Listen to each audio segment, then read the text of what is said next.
Hi there, this is Utkarsh Jain, and this is my final video for this season for CFA Level 3 exams. And I know that this time is very precious, so I'm going to keep this video very short. But what we would primarily be discussing on this video is how do you manage your time on the CFA Level 3 exams, and my entire emphasis is going to be on the morning section. Now, most of you are already comfortable with the afternoon exams. You've taken level 2, you know how to deal with case studies, so we would not spend a lot of time there. Morning is the area of focus for us. Now, here is the first thing you need to know, that a lot of candidates after finishing their morning section on the exam, when they come out, most of them come and say that time management was a big challenge. On an average, almost every candidate that I interacted with could not attempt last 20 minutes or 15 minutes or 30 minutes. So which clearly tells me that time management is definitely a challenge, and we'll have to figure out a way so that we are able to finish the entire paper in the morning section. Okay. Now, here is a trick. I'm taking you to point number 3 first. That when you start your morning section, what you would want to do is, the first 2 or 3 answers, whichever questions you choose, you tend to write them very well. Okay, you would want to write them in a beautiful fashion. You want your handwriting to be good, of course, because we are optimistic at the beginning. But as you progress further, you realize, oh, I'm falling short of time, and then you start speeding up. So what happens is, you might have some part of your paper which is of very good quality, and then some part of your answer sheet which is of really poor quality. Now, if I were to take the exam, and if I had to take a decision between first scenario, 140 marks decent quality, 40 marks very poor, versus 180 marks average quality, I will always choose option number 2. Right? So what I want you to do is be extremely clinical, extremely practical right from answer number 1. Know that you are going to fall short of time if you end up writing too much, and therefore pick up speed. You always, if you finish earlier, you always have a chance of going back and adding more points or fixing it. So just be careful on that front. All right, so this is your tip number 1. Second, that whether you should use a pen or pencil. Now that's debatable, and there has been a lot of discussion we've had over the period of time.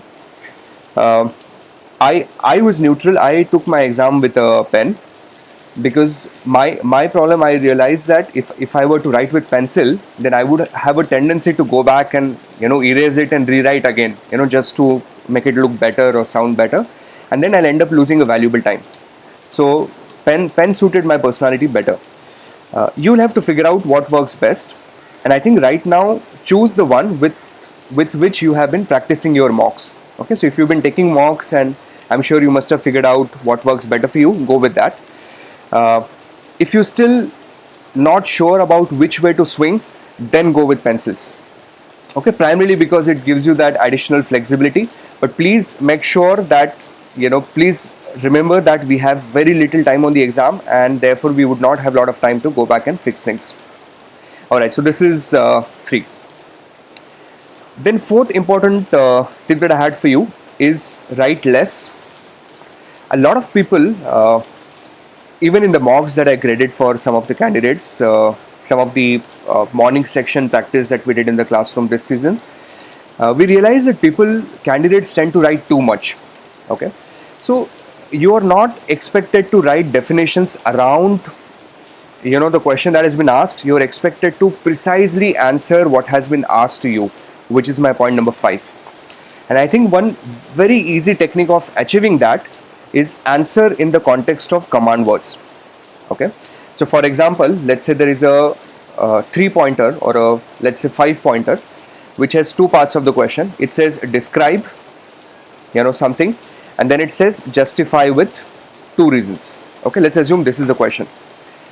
What I would do for this is, I would first give a heading in my answer keys or in my answer sheet.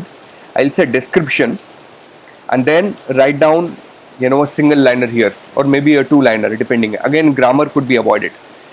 Then below that, I would give one more heading, which is justification, and then again I would write down, if it says justify with 2 reasons, I will say point number 1, point number 2, right?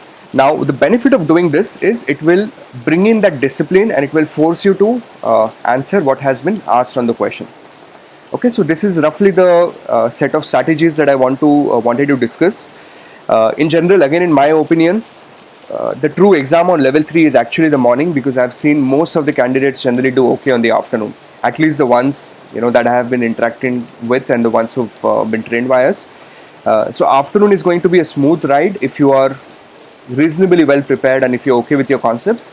But it's the morning which is the real challenge, and the entire morning game really depends on how you manage your time.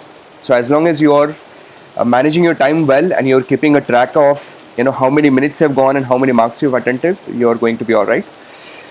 One final point, be careful of the distractor questions or case studies on the exam.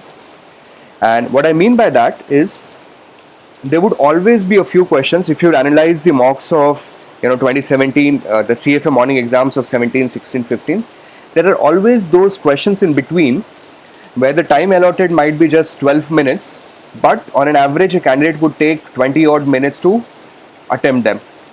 So if you come across a question like this where you realize that it's taking substantially more time than what it deserves, a good strategy would be to let it go and move on, and then finish your paper, and if time permits, come back and attempt it.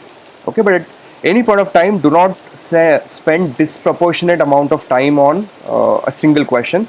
Always keep a tab on the number of minutes and the marks, number of minutes allocated to the question. Alright, so wish you guys all the best. Very soon you would be CFA charter holders. Just be positive. All of you have worked hard. Just know that it's going to happen. Keep your cool on the exams. Enjoy the experience, because this is your last opportunity to take CFA exams. So write it well. All the best, guys.